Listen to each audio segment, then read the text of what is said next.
Good morning. We are back again for the first Sunday of August in 2023, and here again to talk about the mental obsession. And the focus on the obsession is really focused on the freedom from the possibility of the freedom from the obsession and the actual healing of the ideas that are maintained to cause the mental obsession. And in that vein, a couple of things. Something was mentioned to me this week that Gabe and I have been talking more after his first episode the other day and discussing things in his point of view in terms of the concrete transitions that he noticed, the points that sort of made the most notice to him. And he's up with his family today up in Northern California, so he's not here. But I wanted to mention something that he said might be very helpful for listeners, and in that none of this is being spoken to you or at you. It's really spoken with you in mind. And if you're out there hearing this, there's nothing you have to do about any of it. Absolutely nothing. Zero. There's no commitment on our part to demand, expect, or imagine you're going to do anything other than you do. But the point of that is that whatever you do are the choices you make. And our conversation that we're having today, Anthony and Jana are here so far, and some other people may come in. The conversation we're also having with you, and your responses and your reactions to the words you hear are your participation. We know you're out there. We know if you're listening, whenever you're listening, whether it be live. Well, actually, you can't listen live until you listen to the podcast. But if you're listening to the podcast, you're listening to a live rendition of something that happened and is now happening for you as you're listening in the present, where everything only ever happens. And beginning to concede some basic ideas that we'll talk about in general terms that will come up and down throughout the conversation. It's a willingness to consider these, not to agree with them, not to believe in them, not to have faith in them, not to have trust in them, just a willingness to consider them, which is a contemplative meditation, to float the idea, to live with it, to see if it fits, just by allowing it to exist in your imagination, in your thoughts, as a possibility, rather than shutting the door on it, claiming it's impossible, that it's ridiculous, that it's preposterous, just living with it. There's no real threat to living with an idea. Whether it's true or not, you'll notice whether it interbulates you and seems difficult to manage. And some of that attention you may also notice is giving you a window into the inner conflict and the inner turmoil and experience that you're having, that you're aware of and may not be paying attention to. So what I learned when I started thinking about things honestly is that I began to notice a lot of things I was doing that weren't honest, and that there was a lot of disturbance attached to that. And almost exclusively, all those thoughts caused disturbance and conflict and inner turmoil. And as I began to notice that, I began to realize that the harder I tried not to do it, the more it seemed to become impossible to stop. And I was actually egging it on in the name of thinking that thing had some life of its own, rather than starting to see I was literally having a thought, insisting on the thought, thinking it's true, when truth doesn't need me to think about it at all because it's always applicable. So all these thoughts I ever struggle with are not true, thought to be true. And then I think my job is to try to get over it as though it has some basis other than the thought I'm thinking about, and feel stuck in a loop that I've become the antagonist and the protagonist and the antagonist, the thesis and the antithesis, the master and the slave, all in my own doing and my own thinking.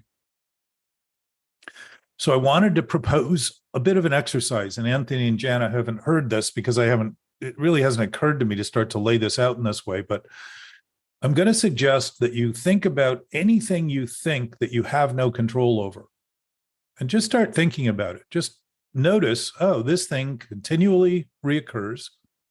It feels like it's happening to me. That's one of the conditions that's very typical to an obsessive thought. So it seems to have nothing to do with me. Seems to be happening to me as though it's got a life of its own.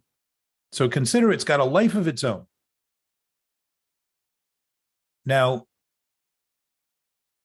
it can be a subtle thought, and it can be a chronic defensive reaction, and it can be a compulsion, an impulsive action, outward action that you're struggling with. Any of those things qualify. And most of the 12-step programs and other programs are dealing with compulsive behaviors, the symptoms of obsessive thinking. But we're really looking at the thinking, but any of the symptoms, any of the symptomatic results, the compulsive behaviors qualify for this little exercise.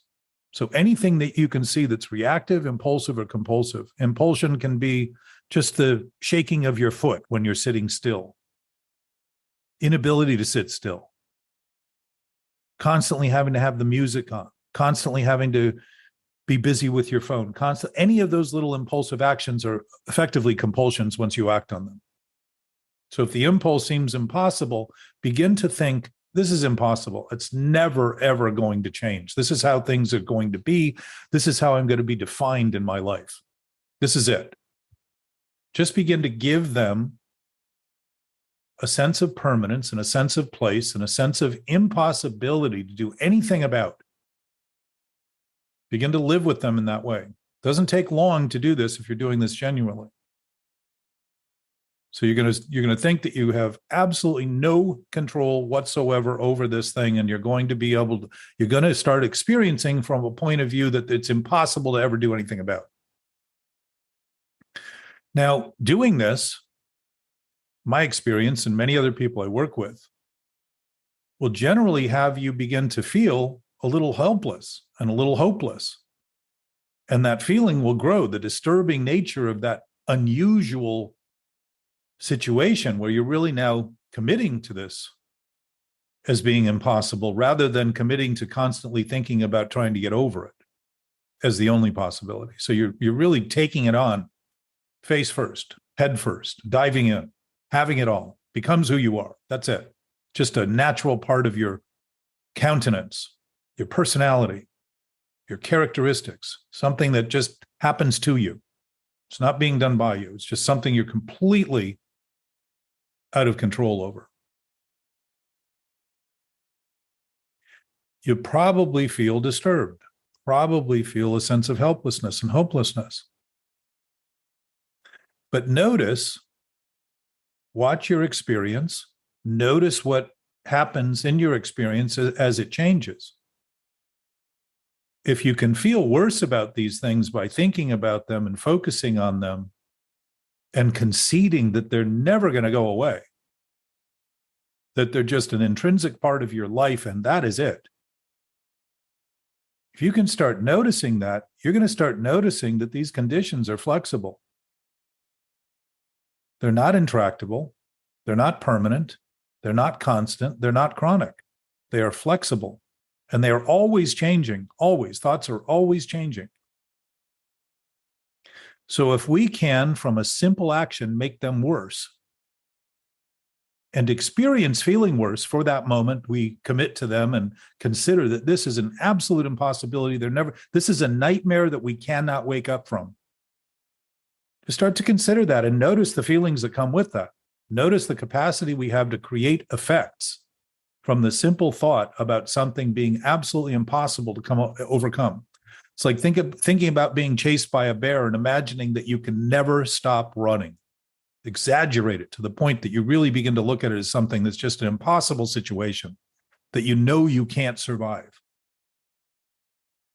And you'll notice that these conditions are actually flexible. If you can make them worse, which we're all pretty good at doing, they're not intrinsic, and they're not permanent, and they're not inflexible. They're absolutely flexible.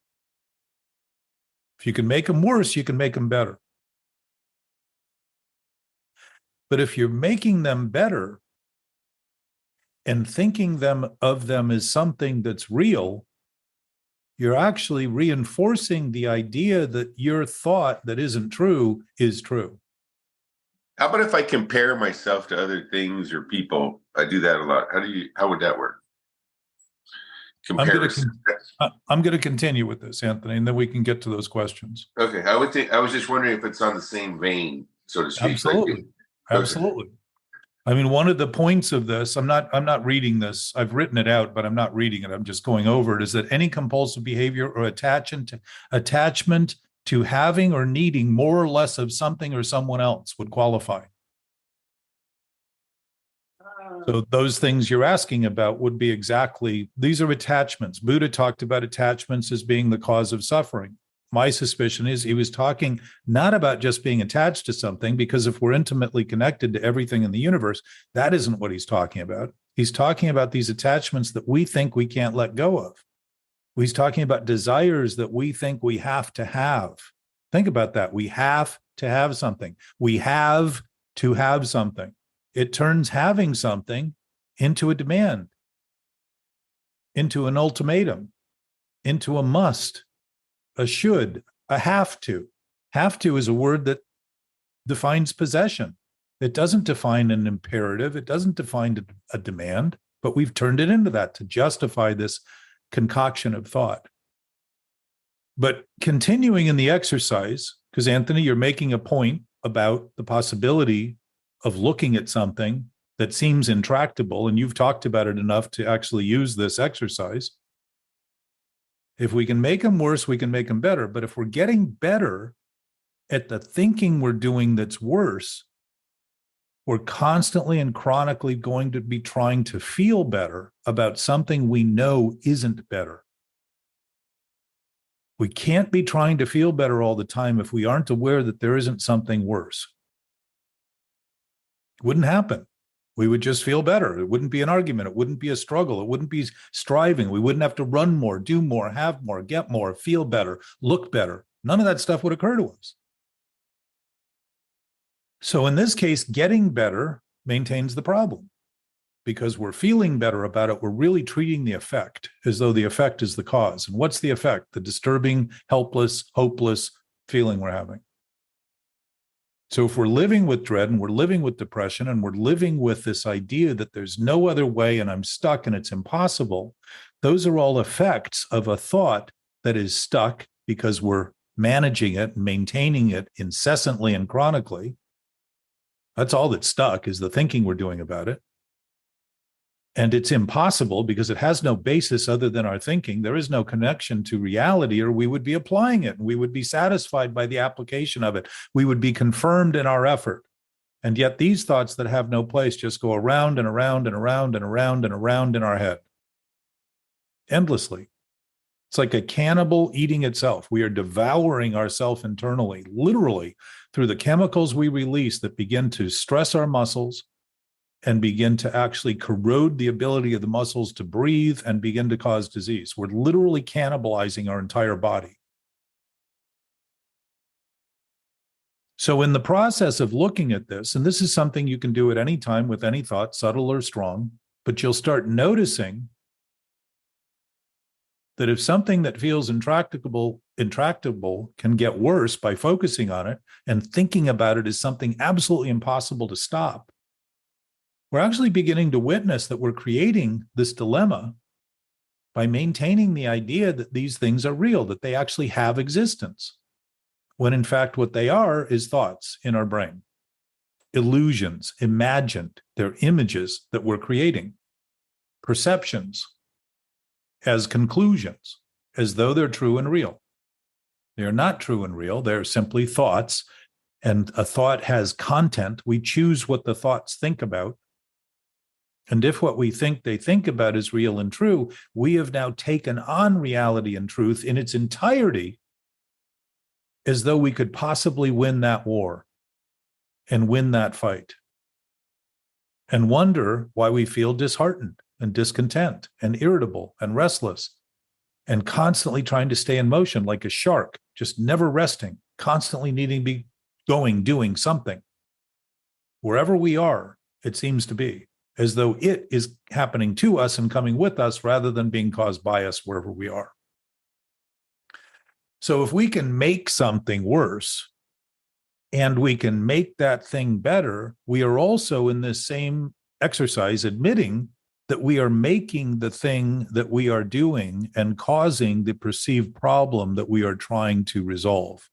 If we're making it up and we think it's our makeup, like an intrinsic part of our personality, our character traits. I assure you, any character traits that we have, we don't have to think about because they will express themselves automatically and we never think about them. And as a matter of fact, when other people mention those things, we generally feel embarrassed because we don't think we're doing them at all because we don't notice them. We don't have any, they're just happening.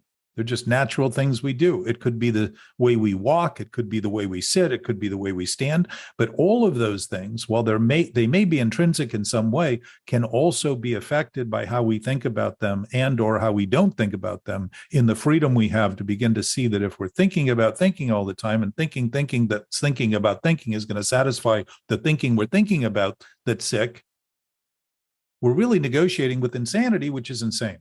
We're really trying to get over something that we constantly recreate. Rather than concede, I'm doing it, I'm causing it, I'm having the thought, I'm thinking the thought's real, so I'm giving it a sense of permanence. I'm believing it's real, so I'm giving it a sense of having a life beyond me, out of control. And the whole purpose of this exercise is to start saying that if we're creating something that we're constantly insisting on recreating, we are creating the impossibility. And the impossibility is an accurate assessment, not of life, not of reality, not of truth, not of love, not of anyone else, including our self, our being. It is simply evidence of the thought that we're having. It's impossible because we've created an impossible situation. It feels depressing because the weight of it is impossible to bear. That's it. If the immediacy of it is as simple as thinking about something that is happening, is all that's happening,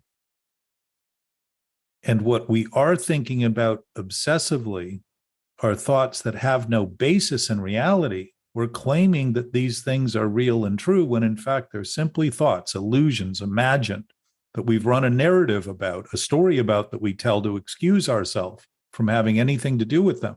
And if I pretend I have nothing to do with something, what are the chances I'm going to simultaneously claim that I can have anything to do with resolving that thing? I would say nil, none, zip, nada. I'm not going to think I have any. If I have nothing to do with it, what am I going to think I can do to resolve it? If we can make these things better and we can make these things worse, we can also unmake and undo the things we're making. And the undoing of it isn't necessarily never doing it again. It's the ability to notice exactly what we're doing when we're doing it. And when we're noticing what we're doing as what we're doing, the impossible nature of trying to fix it by repeating it and trying to fix it by making it worse to prove it's real will become ridiculous and preposterous, just like anyone who has ever recovered from any compulsive action, any symptomatic substance abuse, for instance, gambling, sex addiction, any of that. If you've recovered from those things, the recovery is realizing what's actually happening accurately enough to say, of course I can do those things, but it makes no sense because I know what's going to happen once I start. And I don't want to set that in motion. I'm just not going to choose to set that in motion right now. I might do it tomorrow. I might do it in an hour, but right now I'm going to choose not to set that in motion because I know the consequences of it are very, very depressing and damning and give me an impression that's insane to think I have nothing to do with it. It just becomes, it allows thoughts to become thoughts rather than seem to be all that is and all that are reality. Just puts them down to what they are, lets them be what they are. It's a neutrality that we're introduced to, an ability to take or leave, choose and not choose. Choice always allows not to be chosen. So for us to say we have no other choice is a lie. So there's more to this, and I'm developing this, and I'm going to upload it into the introduction to today's, I'm just going to throw it out there to today's thing. It's not really finished, but it's something to practice. It's something to engage with, and it's something to begin to see how if we can manipulate things in directions of seeming impossible, it isn't because they're impossible. It's because we're manipulating our thinking about them that is possible. And if we have ultimate free will, it is possible we can think about impossibility as being impossible and create a condition where we think we are condemned, when in fact what's condemned are the thoughts we're having. about the thing we're thinking about. And that's all that it is. It's nothing more than that until we make believe it's real and true. And then we feel engulfed in the flames of the problem that seems never to go away because we've mistaken it. We have misgivings about it.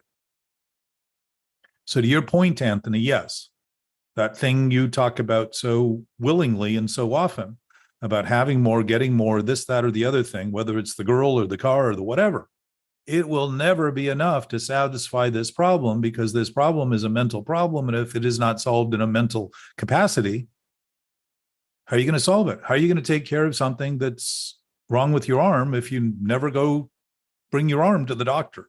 The same thing. So we're here to talk about that and to see what we can do as a group publicly. And I know by virtue of the conversation we had 2 weeks ago, Anthony, that you have some reluctance to speak openly and honestly because you know this is being recorded and people are hearing about it. Yeah. So I would say that's a clue that you have some awareness that what you're doing isn't quite right. And I'm not telling you that. I'm simply saying that. It's an offer to look at it and see that maybe that clue is worth noticing and saying, wow, if I have this, think about self-consciousness.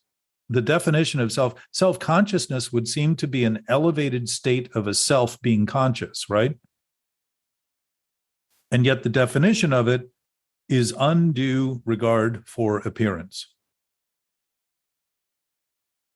Pretty interesting that we would be concerned about how we appear if we weren't thinking that illusions were reality and imagination, which is all based in appearance, was how things actually are.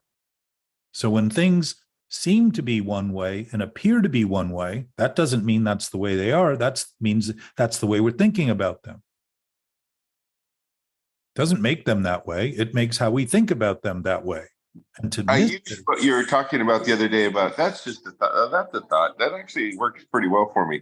When I'm in a good mood, sometimes I'll have to think about that and not be too happy about that. But it works if you're in a bad mood about something or depressed about something. That's a thought. Well, it works in either direction because that's exactly what they are. Thoughts are only imagined. That's if anyone listening reads through, I'm gonna post this, like I said, and in today's introduction for today's episode. But the point of it isn't that it's done, that there can't be more added, because the ability to talk about this is, 30 volumes of writing. But what I want to do is simplify it to the degree that we can begin to notice openly that we are dead center of the cause of the effects we feel. And if we're treating the effects by trying to get better than we feel, we're not aiming our attention at the cause. We're trying to avoid the cause. And any lie, any false thought we think is real, we don't have to be aware that we're doing it in the way we tend to be aware of the lies that we tell that we know we're telling. And yet we're aware of those lies because they cause the exact same effect as the lies we know we're telling. They cause a sense of doubt, a sense of wondering whether people know what we're doing, a sense of uncertainty, a sense of disturbance, a sense of conflict, because we're trying to maintain something that isn't true. It takes constant defense to do that. It never goes away. It never stops as long as we maintain it. Now, it isn't something distinct from what we are doing. We're creating the thought and then defending the thought by claiming the thought is real or true. So the idea of treating the effect as the cause makes sense because a lie only claims to be what it can't be, which is true. So everything gets turned around when we're thinking obsessively. The effect becomes the cause, and the cause becomes the effect. So now we have no hope of resolving it because we're not dealing with it honestly. We're not dealing with it accurately. We're dealing with it backwards. So what's going to happen? We're going to constantly be walking backwards, thinking that that's the solution and running into things as we go, wondering why it keeps happening. It's not a surprise. It's not a coincidence, and it is not an accident.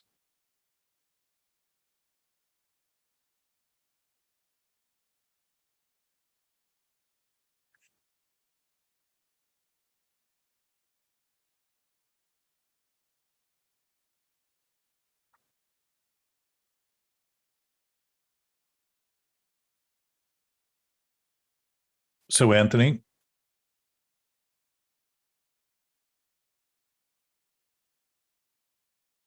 Yeah. so we have had conversations, you and I, for several years. And I want to mention, as a result of the episode a couple weeks ago now, because it was the third in July, I think, or fourth, I forget what the order was, the last one we had, that my experience with you in the group is very different than my experience with you when we're talking alone or together. Not recorded. Yeah, exactly. Well, and also without other people. It's just you and I. Very different experience. And I want to mention that to you because I want to mention that the impact of circumstances, when we are worried about appearances and worried about our imagination being seen as reality because we're carrying this idea that it's who we are, when it's only what we think, we get very self-conscious about other people looking at us, which is why my experience is when I stand in front, I went to the wedding last night and there was a chance to, I've never given a toast in my life, but the groom's brother said, "Do you want to give a toast?" And I said, that's not my thing. I don't, first of all, I don't drink. So it doesn't, I don't know how to do that. It seems like I've never done it. And so I sort of bowed out. But part of that was that there's 200 people there, right? If it was 3 people, it probably would have been a lot easier. So there's a certain level of self-consciousness that comes up when circumstances change, when there's more exposure, when there's more people looking, peer pressure, all those kinds of things start to play a role, start to become circumstantial, right? So if I'm growing, I'm starting to notice that the only thing that's really happening is how I am thinking about those people. It's not the source of the thing that gives me the greatest or worst impression is coming from what I'm thinking about what's happening, not from what all the other people are thinking. Because what I've learned is that everybody's thinking what they're thinking, no matter what I think. And I'm not going to change what they're thinking by thinking they shouldn't be thinking what they're thinking. But if I can notice that it's really my thinking about them and my thinking about who I think I am that I struggle with, it begins to dissolve because I'm not thinking about it in contrary terms. I'm starting to align with what's actually happening in terms that allow that dissipation and that dissolution, literally the dissolving of the problem, to occur. So it's a practice. And every day is an opportunity. Every day something happens that I don't expect. And when it does, there's a little anxiety that roars up in me, a little bit of awareness that that I'm dealing with something that I'm not sure of, that I don't know where it will go, that could lead to a big problem, that sort of thing. But the fact is, every moment has always been new. And I have preoccupied so much of my life with my thinking that I have thought that wasn't true. And I have thought reality wasn't true and truth wasn't true. And the absolute nature of my being and our being wasn't true. In the fight for this thought life that has no life at all, it's simply a consideration, a contemplation, an imagination that's occurring. It's what thoughts do. They just imagine the best they can about the circumstances. And if I insist that those imaginations become reality and truth, I've made a decision to fight everything and everyone, no matter how well my brain is designed to analytically assess things and give me information that would be a good information to have, sensory information. If I couldn't feel, and there are people who are born with the inability to feel, they tend not to live through their teens because they get caught, they get cut, they bleed to death. Something happens, they don't know. They're not aware of it. It's a major liability. For us to think numbing what we're doing is a goal is to be backward again in our thinking and trying to become desensitized rather than recognize that our capacity to be sensitive is actually our awareness. It's actually a great asset and attribute that's been turned upside down on its head in the name of trying to pretend that we're not doing what we're doing and we're not causing what we're causing. And the effects are happening to us by other people and other places and other things at other times, rather than notice that we are central and primary to that problem. Those other problems out there may be going on, but we have no accurate relation to them and no possibility of ever affecting them except in any way that's worse, when I don't think what I'm doing has any bearing on those things and think that what's happening with those things is all that's happening to me. You follow?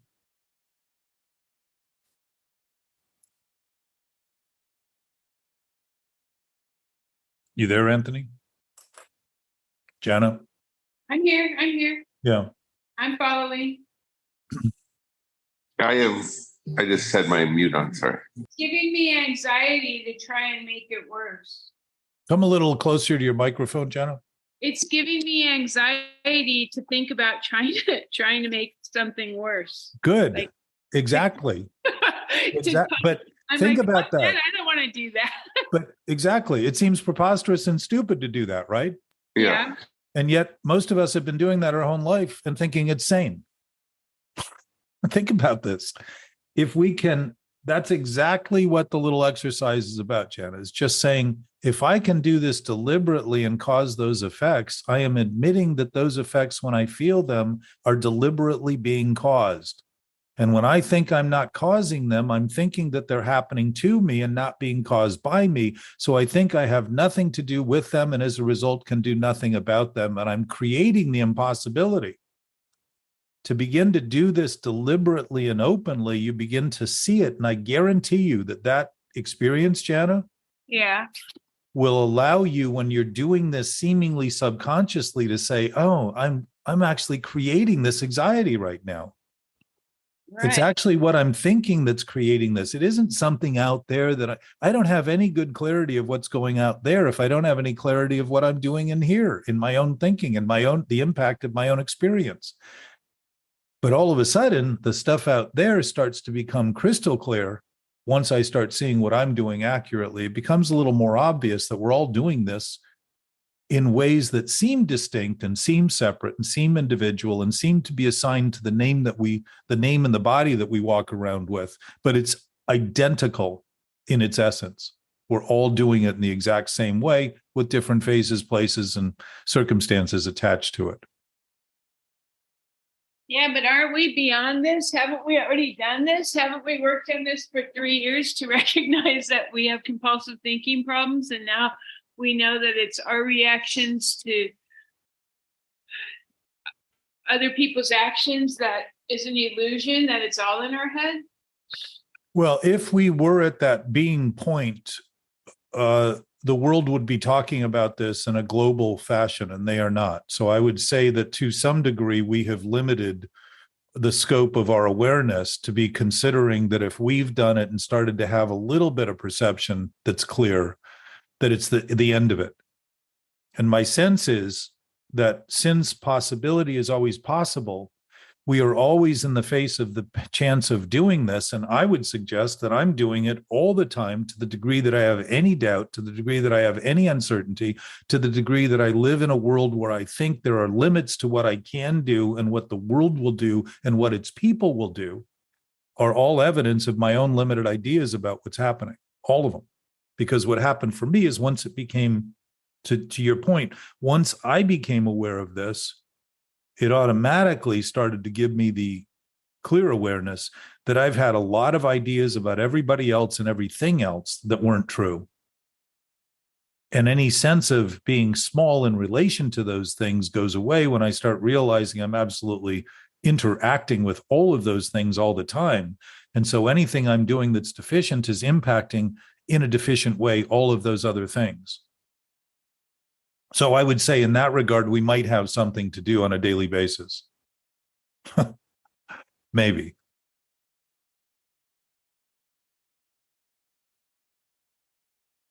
The point is, if we could live for years not even thinking we might be doing this, starting to notice we're doing it doesn't mean we're no longer doing it. It simply means we're no longer thinking we are absolutely not doing it. The beginning of introducing this to our thinking and to our experience and to the world that we are in all respects, the universe, is the beginning of seeing that any limited thought that I maintain is giving me a sense of depreciation and giving me a sense of depression and giving me a sense of anxiety that I still think I'm not experiencing because I've been so good at desensitizing myself to those more subtle things. And I see it in the relationships I have and the limits I seem to have with those relationships and the unwillingness I seem to have with being magnanimous in those relationships and coming to terms with my part before I ask other people to tell me what's wrong with their part. And that, in some way or another is happening every day.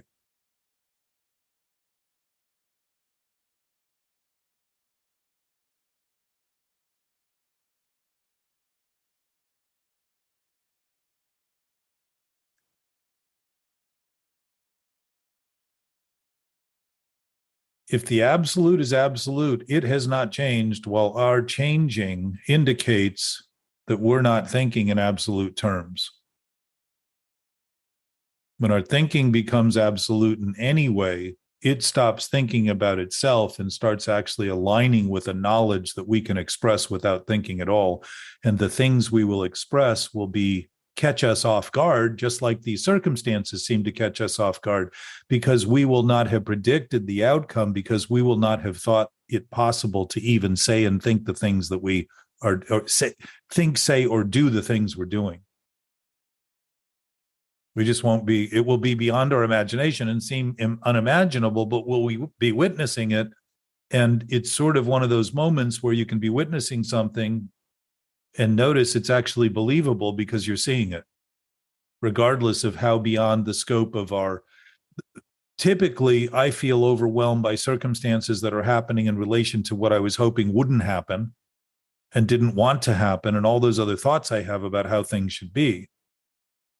This other side, or this other experience that's really not another side, is really being overwhelmed by not even overwhelmed, but awed by the absolute nature of an intuitive, knowing awareness that I would suggest to anyone listening is the basis of our existence and the basis of our awareness and the basis of who we actually are. Not who we think we are, but the basis of who we are in a spiritual way. And the spiritual way is just defined as something that we can't see. But we know this presence. We know this presence because we know the peace of this presence to be so clear about what's wrong and the fact that we're disturbed. If this present wasn't clear and peaceful, disturbances would seem natural and would not seem unusual, would not seem like something to get over, would not seem like something that are wrong. So in any way we experience deficiency in our functional capacity, or experience deficiency in our mental expression of that knowing nature that we absolutely have right now, that we all have, that we all share, that we all know, and haven't been good at introducing that to the body that we've been given and have to express and to function and to interact with everyone else, rather than react and think that those explosive conditions we create define us as this little self with a little brain in a little body in a mix, in and amongst 8 billion other little bodies with little brains and little heads.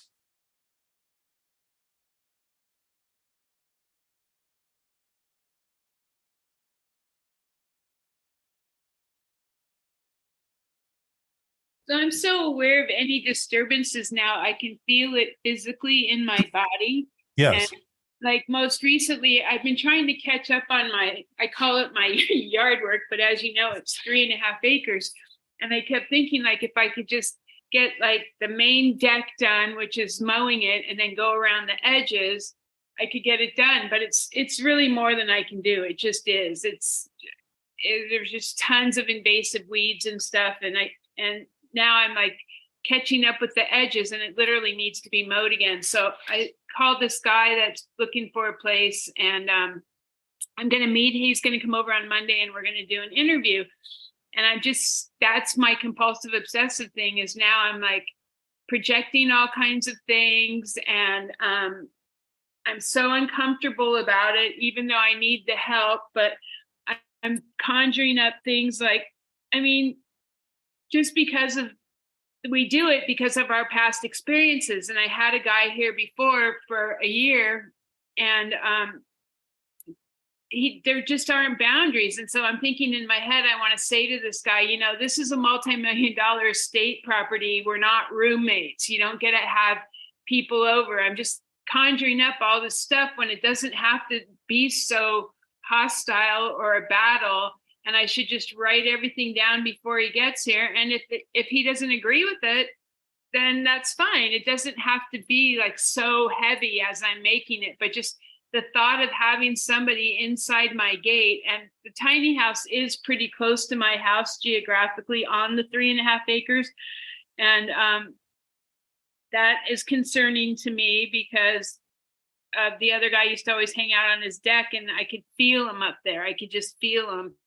And I know I'm isolated, and I know I should be able to move amongst other people better, but I should also not freak out so much about having boundaries or having rules without like overdoing it. You know what I mean? Like, I don't have to say, this is a multi-million-dollar estate property, dude, we're not roommates. I can just say like, these are the rules. If they don't work, because I did ask him, I said, well, do you not drink? Because I had put in my email to him, it's a sober property. And he said, well, do you want to know anything else about me? And I said, well, so you don't drink? And he goes, oh, well, yeah, sometimes, but I don't get out of control. And I go, okay, well, then you missed that part in my email that it's a full on sober property, like not the occasional beer. I can't have it on. And he's like, oh.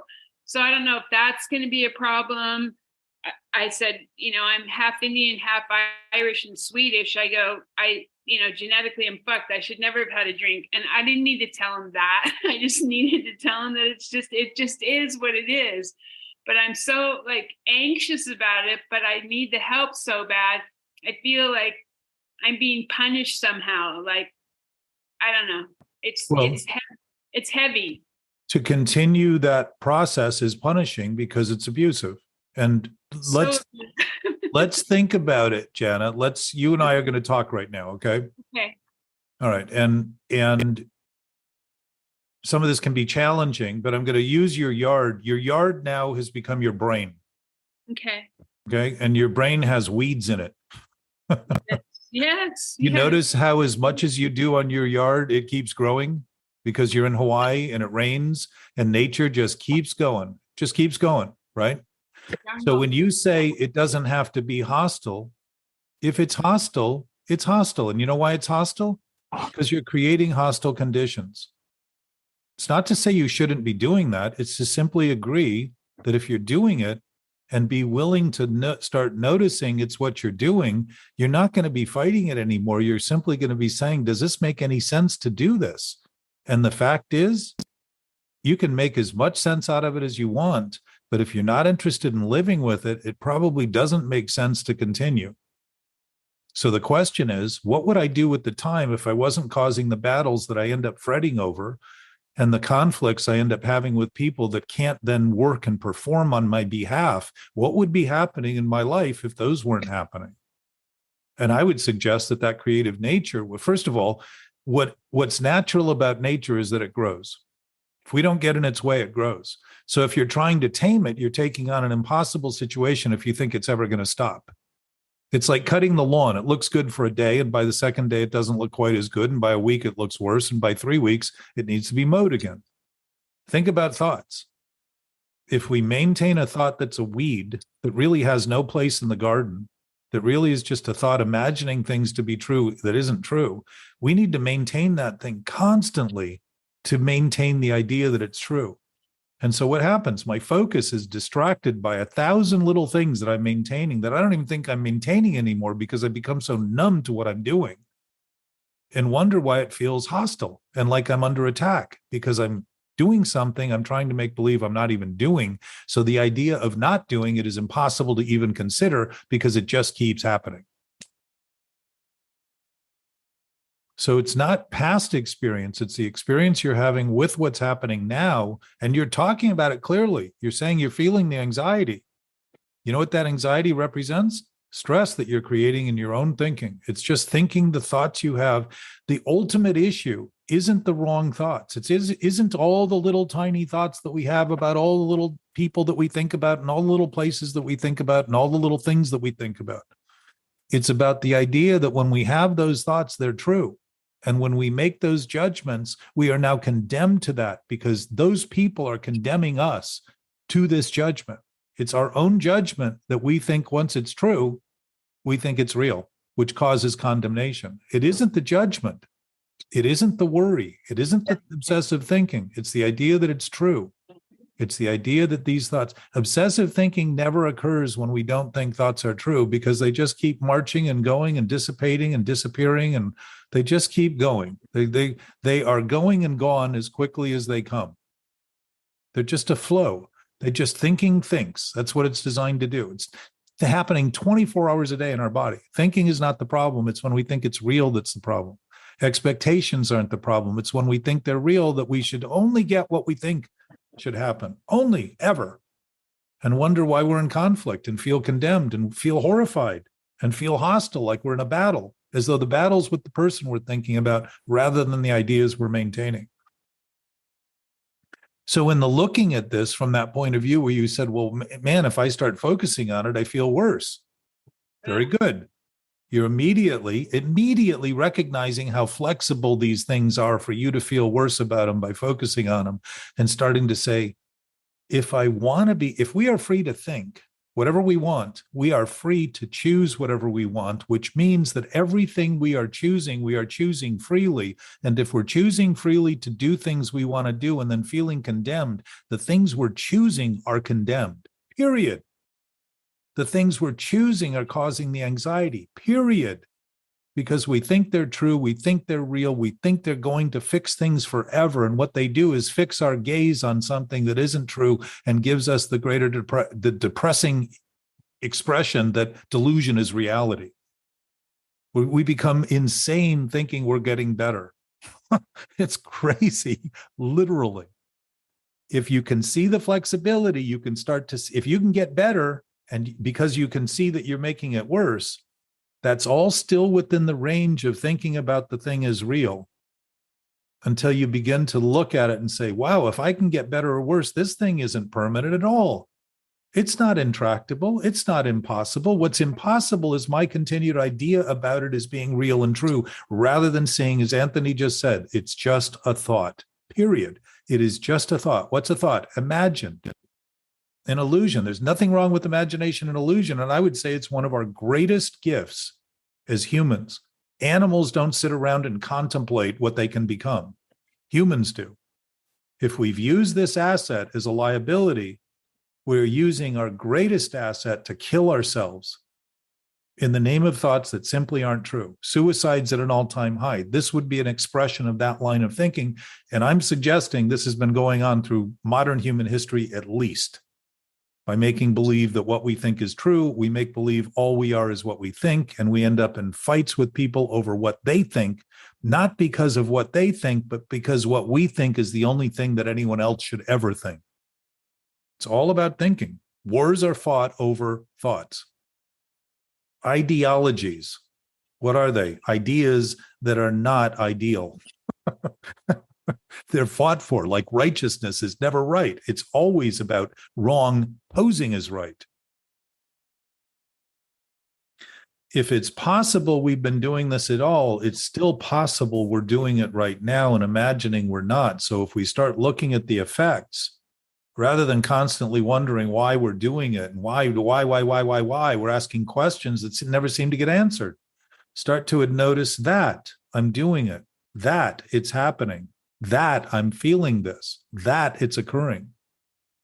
And all of a sudden, the disturbance becomes clear. And just like in considering these ideas as intractable and impossible and permanent, and we're always going to live with them when we're out of control of them, when you start feeling worse, you're starting to see that you're the creator of that. You're actually the cause of that feeling.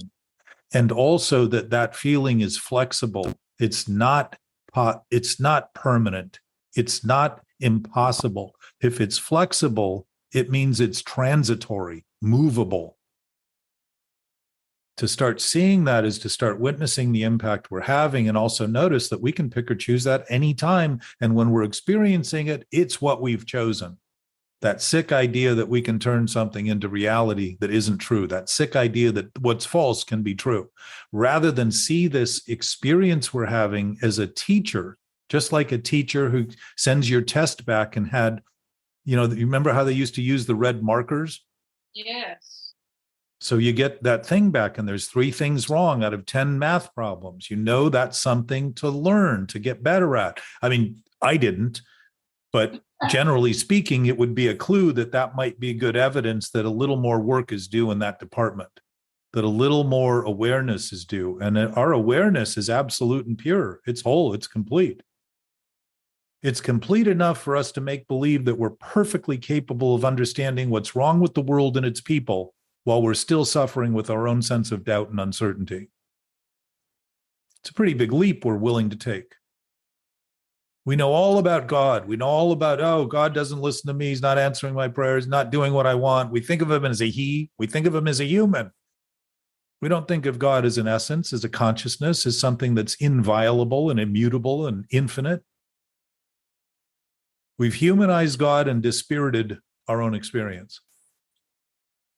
If we can do it, we can undo it.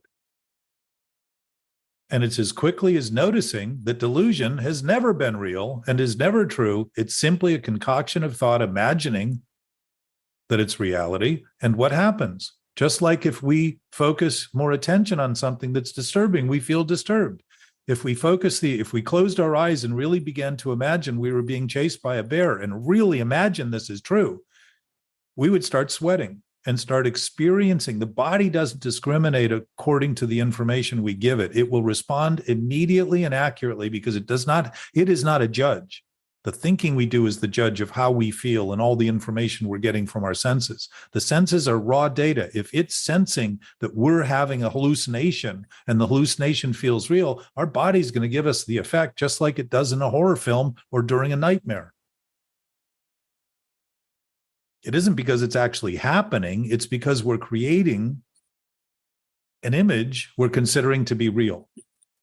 And as a result, it responds accordingly. The body doesn't confirm reality. It simply confirms that we're delusional because it's disturbing. It constantly takes that weeding in the garden, that constant, how do I deal with 3.5 acres? It constantly grows in a tropical environment.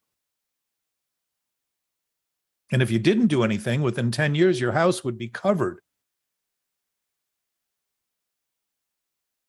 Thinking accurately about what we're doing gives us a functional capacity that will far exceed all of the depressing thoughts we've tried to manage and maintain in relation to those things. It's a dysfunctional approach to function. Well, how's it going to go? Not very well. Jackie, glad to see you here. Even if I can't see you. So you see that a little bit, Jana.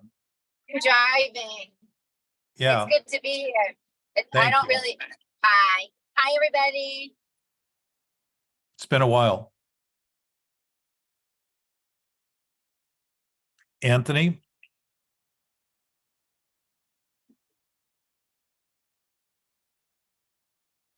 So Jana, while Anthony's Yeah, what's Anthony doing? I had my mute on and I had to go back. He's probably cutting his lawn. Down here. That would be a Hi, big Jackie.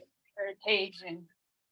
If you practice this experience, Jackie, you're just coming in on this, but I sort of crafted a little exercise. And I'll go through it again without reading through it. I'm going to post it with this recording today as the intro to today's thing and probably refine it a little bit over time. I absolutely will refine it over time. But the idea is that if we're experiencing something and that's disturbing, for instance, anxiety, stress, depression, conflict, an argument in our head, any kind of subtle thought that seems to go on and on and on, any kind of major conflict that seems to be engulfing us, anything qualifies for this exercise, any of it. And the exercise is to begin to think of it as something that is absolutely out of your control and absolutely never going to be in your control. and absolutely going to be something that you will live with and that defines you and that you will never, ever be without. That thing that's disturbing, that thing that has an effect that doesn't feel good, that thing that's constantly requiring thought and ideas. And those ideas aren't happy ideas. They're generally cruel and unkind and divisive and not complementary to people's well-being. So consider those are absolutely your state of mind that are never going away. And by considering them that way, if you're sincerely and genuinely doing this, you'll start to see that you're going to feel worse. The attachment to that feeling is going to come from the creation of those thoughts and that idea that there's nothing you can do about it. Absolutely nothing. And there's another point I just realized I haven't even made yet to all of you about this. And I'll get back to that. I'm saying it because I want you to remind me if I don't come back to it. But if we can make it worse, we can make it better. And if we can make it worse and better, and we're all aware that we can make it better because there's things we do. We can do yoga, we can work out, we can talk to a friend, we can take a vacation, we can go take a drive, we can get a massage, we can take breathwork work class, any number of things we can do to make it better. But if we're making it better, and all we're making better is our ideas about what's worse, we're really maintaining the problem. We're in this band of worse or better, worse or better, worse or better.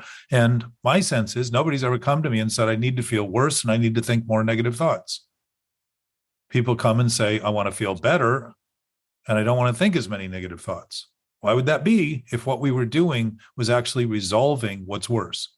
Because we've mastered the art of feeling better about things that are worse. We've mastered the art of maintaining things that are worse as though they are impossible to undo. So if you notice they're flexible, I'm suggesting that you will notice that they are transitory. If they can be flexible, it means they can be or not be. It means they are things happening in thought, not things happening in reality. Thoughts are imagined. They are concepts. They are an analytical process that we come to conclusions about. And those conclusions hopefully are going to serve the interest of our thriving survival. And that's the goal of our instincts. So when our instincts turn against us and have us feel anxiety and stress, we're actually undermining our body's capacity to survive. And we're undermining our functional capacity to work in anyone else's favor. So if we can focus on these things and think of them as something we have no control over whatsoever, and they're impossible, they're never going away, they're going to define us for the rest of our lives, and start seeing how quickly we can feel the things that would go with those. If we're sincere and genuine in these thoughts, you're going to feel the depressing nature of those thoughts and the anxiety. But you're also going to start noticing as you go through the day how those other thoughts you're having are also connected to the same sort of idea that these thoughts are real, that they're true. And in this slight exercise, we're going to both consolidate them and compact them and concentrate on them and focus on them, fixate on them, and also go the other direction where we take them apart. So if we can make them worse, we can make them better. If we can make them better, we can make them worse, always, all the time. But what is it we're making worse? We can't make reality worse or better because it doesn't change. What's worse is the thought. It's what we're thinking about reality, what we're thinking about each other, what we're thinking about people we love, and what we're thinking about love. It's not love, and it's not reality, and it's not truth that we're struggling with. It's how we're thinking about it. So this would be sort of the second phase of this awareness. If it's flexible, like yoga, then I can be fully flexible. My muscles can breathe. They can have blood flowing through them. They won't get tense. There isn't any tension in that. What does it mean? My body's fully utilized. It's healthy. It isn't decaying under the weight of this stress that constricts it and such. And so what's my body? My body's where my brain is. What's my body run by? The decisions I make, the thoughts I have. But it also runs by thoughts I don't even think I'm having, because my body is doing trillions of interactive things every day that I don't think about at all. And I certainly don't worry about them because I don't think about them. So what do I worry about? The things I'm thinking about that aren't true. The things I'm thinking about that aren't real. The things I'm making up. Wait, you're not concentrating on making oxygen out of carbon dioxide? I am now. So, Anthony, to that point, we know some things about what our body does, which gives us insight into the capacity it has. So to make this mention gives us a willing awareness that we're standing in our bodies. We're literally standing in these incredibly seemingly complex, but not complex to the body, because the body does what it does regardless of whether we understand it. It's not complex to the body for it to be doing what it's doing. It just does what it does, which is enormously complicated when we start thinking we need to understand it and then misunderstand it and think our understanding is misunderstood and wonder why our misunderstanding seems to complicate things. It's the same thing we do in our mind, our brain, because it's all being done in the brain in relation to the thoughts. So if we can make it better, make it worse, we see that it's flexible. It's not intractable. It's not permanent. It's not fixed. It's just a thought that it's real, a thought that it's true because it feels real. The effect feels real. So what do? Assume the thought's real. Well, if we can imagine a bear chasing us and feel the effects of that, it doesn't mean the bear's chasing us. It means that we're imagining a bear's chasing us. If we can go to a horror film and feel shocked by what we see, we're not seeing the thing that's actually happening. It's just an image projected on a screen. If we're dreaming and having a nightmare, it's an image. It's our brain thinking and creating images. They seem real because they act real. They're a narrative that mimics the experience we have. It has people, places, and things in it, but it's imagined. And as imagination, it's real. That's what thoughts are doing. They're imagining things. They're contemplating things, and they're always changing. Every decision we make is immediately challenged by new information all the time. None of them are permanent because circumstances change. Our ability to be flexible in relation to those circumstances is what gives us, like a sailor at sea, adjusting to conditions he doesn't expect, is a lot wiser than only doing what he thought would happen and wonder why he's way off course or sinks the ship because he runs into rocks. It's because he doesn't think the rocks are there. He's going the right direction, and I'm just going to stick with it without any flexibility of the fact that the wind's tripled in its force, without any preparation.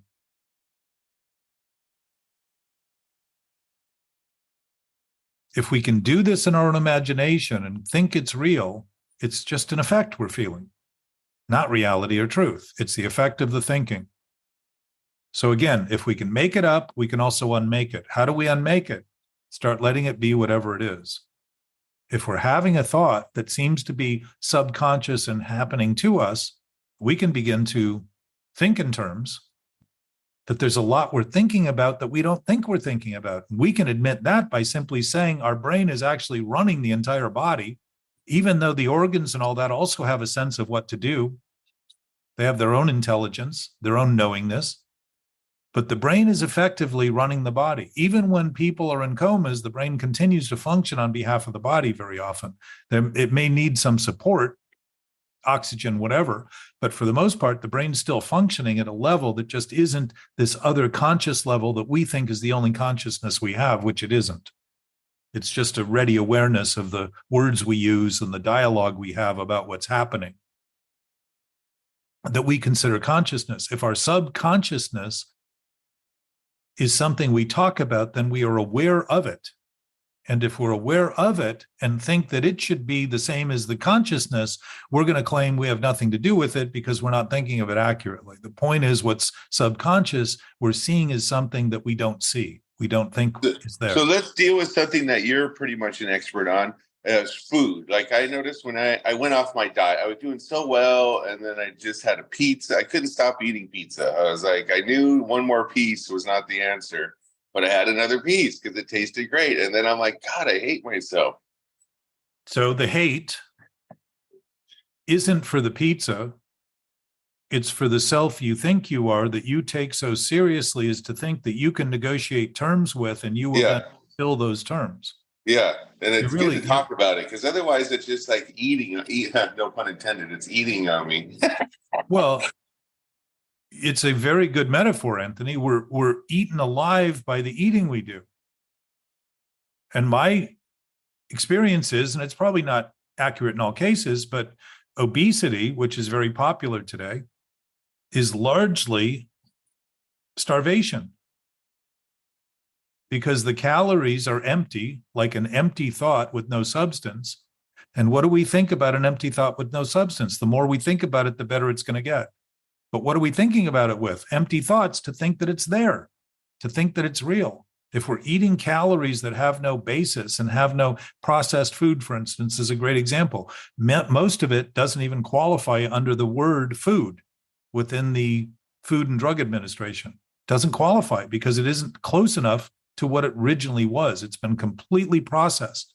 And, from what I understand, 60 or 70% of the food in a grocery store falls under that category. You can't feed that stuff to a body and not have the body say, I don't even know what to do with this.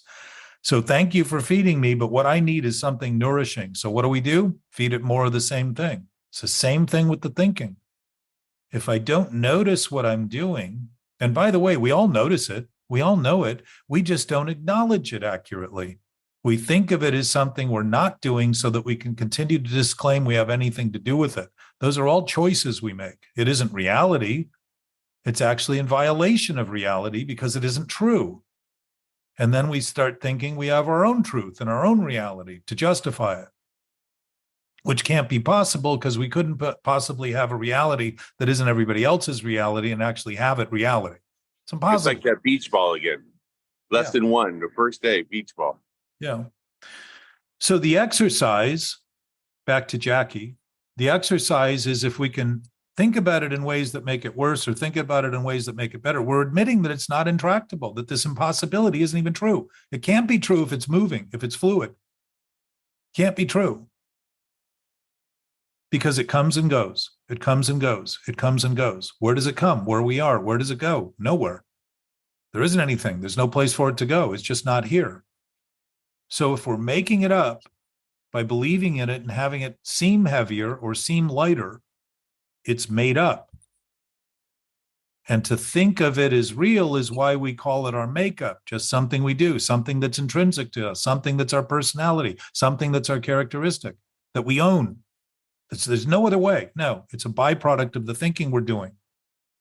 Trying to maintain that who we are is all we think and constantly fight against the things we don't think we should do, like eat the pizza. Hey, I got it, Jack. We're trying to maintain who we're not. Exactly. God, that's it. We're trying to maintain who we're not. Anthony, you have had great insight in here, and I want to encourage you to share that insight. We are speaking to an audience that is as large as that audience chooses to be. I thought you were going to say as large as the audience in my head. I'm like, that's a pretty big audience. But if we're that's what it is. I'm trying to maintain who I'm not. That's what exactly. And that's a lot of work. That's that beach ball again. But think of it. You're working for nothing. There's nothing or everything. Well, if you think everything isn't already everything and you need to work for it, that's another failed attempt. It's already everything. Everything is already everything. You don't need to work for it. And if you want to be honest, I have to maintain who everybody else really is, because I always, if I'm going out with a girl, she's always a little prettier than she really is, right? I never see her how she really is. So I have to maintain not only who I'm not, but who they're not, the whole world. Well, your world becomes only what you think of those things rather than what those things are. And what you hear other people say becomes only what you think of what they say. Right. When so it has again, to fit, it has to fit. And then whether I have to pound it in a little bit, so be it. When it has to fit. You think it has to fit because you know it doesn't fit. I feel like Anthony sabotages his compliment. You gave him a good compliment and then he sabotaged it. Well, thanks. I try to be a little self-deprecating. I don't like to. Well, yourself has no basis whatsoever, so deprecation actually gives it credit. Think of that. To your point about all I'm thinking about is not being who I am. I'm trying to defend who I'm not. Even self-deprecation, self-abuse, self-made, all these terms we use give credit to a self that doesn't exist other than what we think about our thinking. This whole idea that who we are is what we think about our thinking of itself all of a sudden creates us. Let's think about a foot for a minute and tell me how many of you feel like you're a foot. Hey, so what you're saying is that even though I'm a guy, I'm still wearing makeup at some time. I wear makeup and I don't even know it. Oh, you know it, which is why you struggle with it. I pretend. I wear makeup and I pretend not to know it. Think of Janice Garden as our brain. She talked about trying to have somebody manage it. Well, I was in my garden at the same time, just to interrupt real quick, and I was thinking, God, I wish I had more land here because it's kind of a small place, right? So I'm putting all this stuff on this tin man that I have, wrapping the plants. I wish I had more space, more But garden. Anthony, if you had more, you would wish you had less. Because Right. if we're Right. relying on wishing, we're relying on fantasy rather than saying everything right now, everything, and I'm speaking to everybody listening, anybody with ears who are listening and hearing, everything, everywhere, anywhere is happening right now. And we have it all. We are part of it all. There is nothing about it that isn't happening right now. It's the only time, the only place, the only experience we can ever have. It's constant. It's always that way. And think about all the directions we try to take to make believe that's not true because we need to get something, be somewhere else, The find scary something part else. is when you don't know. I think to your original point, the scary part is when you don't know you're doing that. It's cool if you know you're doing that. And you're like, okay, well, I'm trying Anthony, the scary part is thinking you don't know you're doing what you absolutely know you're doing. That's the scary part. But listen to the difference in thinking about it from a thinking we know point of view rather than a knowing we know. It's the thinking we're doing about it. And let me assure you, that scared is an accurate assessment, once again, of you making believe. This is our body giving us good information, like a teacher putting that X next to the problem that was wrong. This is our body saying, being scared of what we're doing is good evidence that what we're doing is scary because it undermines our health. It undermines our functional capacity. It undermines our capacity to be embracing what's happening, to be inclusive of everyone that is happening with what we're doing, not apart from what we're doing. As a consequence, they're all affected by everything we do in this interactive experience we're having. And on a side note, I have a lot of land somewhere else. It just doesn't do me any good over here. So how close does it need to be? So this isn't a conversation that says we can't do what we're doing. This is a conversation to start saying to our seeming self that if we're talking to that self, we think it's real. We think it's alive. Rather than just noticing, we're really just talking to our thoughts. Wow. We are speaking to our thoughts. We are thinking about our thoughts. We are not talking to ourselves or thinking about ourselves, except to the point we make believe that thinking is reality. And thinking by its nature is imagination, creativity. Illusion thought to be real is delusion. So for us to think that getting better at worse or something, all those things we're trying to get better or worse at are delusions. This was the final point I didn't put in that writing. If all those final things we're talking about are delusions and we come to terms with the fact that all the disturbing issues we have are based on making believe that an illusion is reality, then that applies to every single one of those thoughts, every single one of those experiences, every instant we feel that self-fear, that seeming self-promoted fear, that seeming self-abuse, that seeming self-awareness of a self that has no basis other than what we're thinking about our thinking. All of those thoughts that are disturbing, all of the anxiety are tied to that. When we think in those terms, now we're thinking about it all rather than thinking what I need to do is not eat the pizza. And what I need to do is cut the lawn. What I need to, if the basis of my thinking is contaminated, every one of those other issues is going to seem contaminated because I'm giving them a sense of reality that they don't have. And my functional capacity to actually deal with them productively is going to diminish quickly and collapse. So what do they become? Big problems. They become more than thoughts. A pain in the ass, we say, a pain in the neck. Think about that. Think about that. Pain in the neck. Think about the tension up in our shoulders. Yes. Think about the prostate cancer and all of the other things from our body's inability to actually evacuate the things that are a waste product because of constipation, which is anxiety, How inability. about when they become more than thoughts, Jack? That's when it seems like when it passes that line, almost like a Twilight Zone kind of a line, where thoughts become reality. But they don't. Right, but there's a part where you think that's the line. That's the Twilight Zone moment. Well, where yes, exactly. It's when Yeah. you think they're real, Anthony, and if you're just seeing that, that's a very profound awareness. Well, we've talked about it a lot, but I mean, that's really, I'm just focusing on that again. Well, let's focus on the point though, because I think this is good for anybody listening. I want to address everyone here, but also address anyone listening. I'll put mute back on. I'm going back on mute. All right. So you're starting to see that, Anthony, or you're seeing it in a new way. You're seeing it in a way that seems more obvious. That's a thought. Yes. But if it's a thought that's accurate, the need to think about it will dissipate. And that's the point of this, is that those problems we think we can get better or worse at will literally dissipate because they will dissolve, because they aren't anything more than our commitment to them as being real and our insistence that we keep thinking of them that way. But here was the point I wanted to make, Anthony.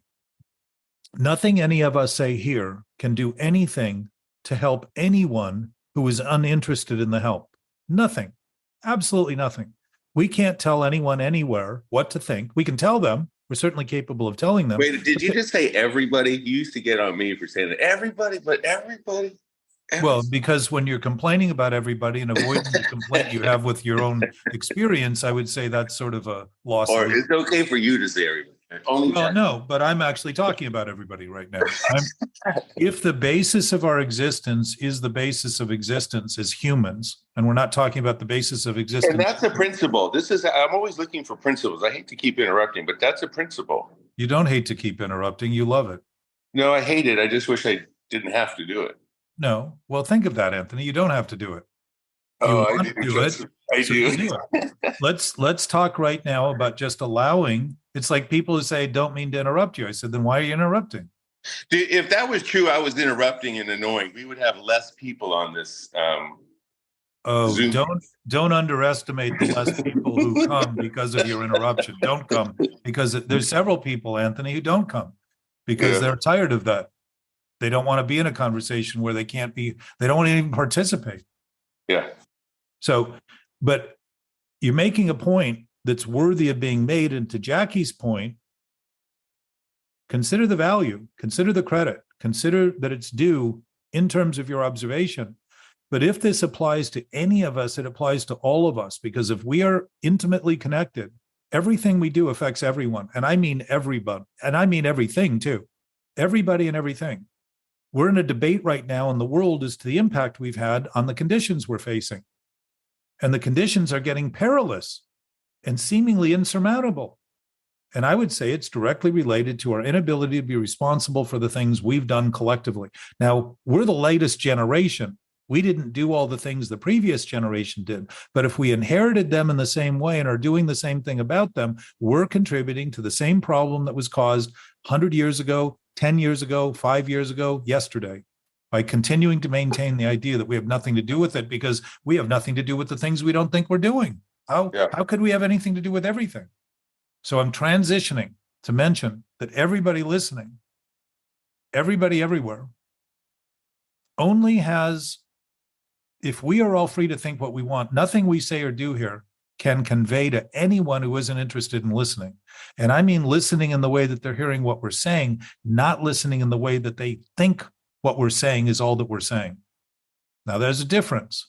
And what that leads to is the limit of my thinking the actual limit of reality, or is it simply the limit of what I'm defending and maintaining as being reality, rather than notice two things happen. If I think the limit of my thought is real, I don't think there's anything beyond that thought. I think it's reality. I think it's true. I think it's all that there is. So what do? Fight for that thought. Defend against that thought. Stay away from people who have contrary thoughts. But in fact, if that limit is even a limit, here's the lie in it. Isn't it also the beginning of everything else? Exactly. Wouldn't that limit be just like the horizon, where the world seemed to be discovered, but the world had always been there when we thought it wasn't? And the things we don't see are there now, even when we think they aren't. The thoughts we're having that we don't think we're doing are being thought. And if we've done them so long that we're numb to the fact that we're doing them, that means as sentient beings, we become desensitized and minimized our capacity to function wholly as beings. And being better, I will mention, is very different than getting better. Because getting better is still on the scale of better or worse. Being better is not on that scale at all. Well-being is defined as being well. Being well is defined as an absolute state of being and recognizing that our source is not our body, but our body wears the impact of how well we express that source or how poorly we express that source. And when you were talking about, it seemed to me you were hinging, Anthony, on manifestation. If we can manifest physics, you were talking about the idea that the thought was real and how it starts to sort of expand beyond the thought. The coffee was kicking in. Uh-oh. But, just on a side note, this has nothing to do kind of with what we're talking about. But remember I said I have other property and I should just accept that? I get a text right now that says, Ronnie's son sent me this video. Video should be attached. There's a toilet paper deep in the bushes and tools were stolen last week. The guy in the video walked your entire road. Just saw an unusual guy walking alone. Did you just get this? Yeah. Okay, so I want to make a point. Yeah. You use that property to say, well, that property doesn't count in my imagination. It doesn't have anything to do with it because I don't think about it. It's out there. Well, it's not here. When I was complaining over here, I'm like, well, are you hearing my point? Or are you going to try to? No, I'm trying to make sure I'm following it. So go ahead. Okay. So you said that because it isn't here, it isn't bothering you, and all that bothers you is the size of your thing here. Now look at this. Look at the manifestation of this. Within minutes of saying that and thinking that, you get a text from somebody telling you something's wrong in that space. You can't make that up. Think of this. No. You can make that up. And I'm telling you, this is how we manifest things. These aren't accidents. They are corrections of our insight in thinking that that thing out there isn't there because we're not thinking about it. It's a perfect example of this. And the manifestations in our body is disease. That's our attempt to prove reality, an illusion is real. That's how what our should body. I text back? Oh, that's my dad. Don't. Sorry about that. I forgot to mention my dad. I'm staying on my property for a week. So try to, Anthony, I know it's difficult. I know you have impulsive tendencies. Do what you can to begin to digest some of this stuff, because you have worked with me as long as I've done this publicly. The only thing that was different though in the story, and I appreciate your help, is that it wasn't that I was mad at the other land or okay with it. It made me it was actually, I was happy that I had it. Not that it wasn't. But do you see that you were happy because you were blissfully unaware of anything happening until you got the text that somebody's shitting and leaving toilet paper on your land. Just think about this. But I'm not there, so it doesn't really bug me that much. I feel bad. Think about that, Anthony. That's to say that nothing's wrong in the world because it isn't wrong in your thinking. Think about this. All the wrong that's going on has been used as an excuse to not do anything about it, not help to do anything about it, not have anything to do with it because we don't happen to be thinking about it. Think of how much credit we give thinking to think that that reality out there that's happening, or those circumstances that are happening, whether they're real or not, they're impacting people in ways that are pretty horrendous. Yeah. To think those things aren't happening simply because we aren't thinking about them is exactly what you're saying on a micro level that turns into the macrocosmic level of a world today that says macrocosmic. I don't have anything to do with it because I wasn't there when it started, and I didn't do that to those people, so I don't have anything to do with it. When we're all doing it, we're all involved in it. We're all involved in everything. If I am responsible in an absolute way, we are all responsible absolutely together. To say that it's me and I'm responsible is to think of it as something that I'm alone and I'm trying to take it on for everybody else. But that is not what absolute is. Absolute is we're all responsible, absolutely responsible in every way for everything, all the time, now, always. This isn't negotiable if it's absolute. It isn't optional if it's absolute. It isn't something that comes and goes if it's absolute. This is the distinction between all of our knowing awareness and the impact of our thinking on who we think we are. Thinking is a process. It's constantly taking in new information. But the newness of the moment isn't new to the being. It isn't new to the absolute knowing, because that absolute knowing is always new. It doesn't have any end because it doesn't have any beginning. It's completely outside the realm of time and space. And it isn't outside of it, it's also within it, because the concept of the relative experience we're having is within that consciousness. It's like that consciousness is having an idea that this can be happening, and so we're here happening. But that's also our consciousness. Wow. It is our human consciousness, it is our being consciousness, and is connected to all of the consciousness. Just like all of the things in the world that are doing what they're doing, every molecule is doing what it's doing right now for us to be having this experience. And none of those molecules are thinking they shouldn't be doing what they're doing. We are. We are the culprits in that. Thinking is the culprit. And I wrote this down. You said that it's actually outside and inside time and space. That's pretty cool. Yes, yes. Because the macrocosmic world. To think of it as outside the scope of our limited thoughts is to think our limited thoughts can displace something that's absolute. That's impossible. So that thing must be here now, despite what we're thinking, and always available, always accessible, always our absolute nature of experience and existence, while we are preoccupied with thinking our thinking is reality and truth, and wondering why we are struggling with so many issues that are manifest as examples for us, just like those X's on the test of something we're thinking that's wrong, period. And it isn't the wrong thinking that's the problem, because we can think wrong all day long. It's as soon as we think it's right that we think we're the creators of reality, that we think that it actually has existence, that we think that the conflict of it proves to us it's real, when in fact all we're doing is creating pain to justify the effect is real and must be the cause. We've turned the effect into the cause when we start thinking that reality is based on what we feel. Well, that's a thought. Yeah, it's several. I feel like clapping, man. You are on fire, Jack. I'm privileged to be part of this group. Inside and outside time and space. I was worried about such little problems before this. Well, if you're looking accurately at what's going on, the size of the problem begins to diminish, because we immediately start to notice proportionally, it's just something we're doing. It isn't reality and truth, so we're not completely engulfed in the flames of thinking that everything that's happening has to do with our limited thinking, while everything that's happening has to do with an absolute knowing nature that knows exactly what to do. It isn't out there. And as long as you understand that's just a thought, right? That's where the great part, the last couple of weeks, that whenever something happened, the hard part was when everything was going great. I'm like, I'm like, well, that's just a thought. It's easier. But here's the difference, Anthony.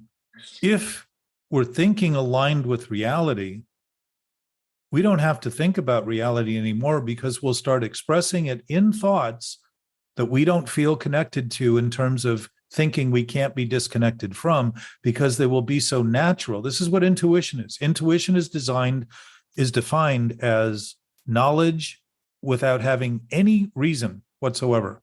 Yeah. Knowledge beyond reason. What does that mean? This is not a thinking, understanding thing, which means that thinking is actually designed to express what we know, rather than think that our thinking is thinking about our thinking is basically just to navigate our experience. Say, this bus is coming, that thing's happening, I need to take that step, it's 8 inches down, I'm going to move here, I'm going to pick this up, I'd like to get something to eat. All those things, that's thinking.